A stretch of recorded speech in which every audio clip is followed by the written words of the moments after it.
Hello, check hello. Presented by mixed by RKS Saman. Happy Holi. I am a star.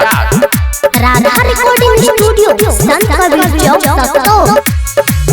हे गई लाल रंग के लहंगा छोरी होली में किया पहनै छी। हे गे आँखों में काजर होठ में लाली किया कहूँ लगाबै छी। होली में हे गे होली में तोरा रंग लगैबो चोली में। होली में गे छोरी होली में तोरा रंग लगैबो ढोरही में।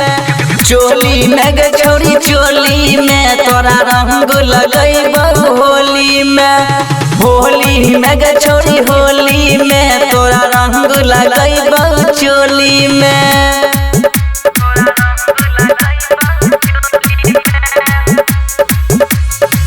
हे गई धीरे धीरे नाच छौरी होली में भांग पी लही की।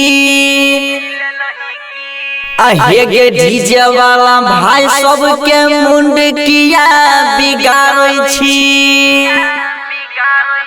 हे गे होली में हे गे होली में तोरा रंग लगैबो चोली में। चोली में गे छोरी चोली में तोरा रंग लगैबो होली में।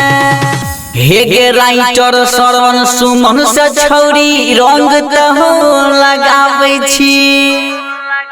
हे गे अजय स्टार के मोट पिचकारी देख के किया भागै छी। होली में हे गे होली में तोरा रंग लगैबो चोली में। होली में गे छोरी होली में तोरा रंग लगैबो ढोर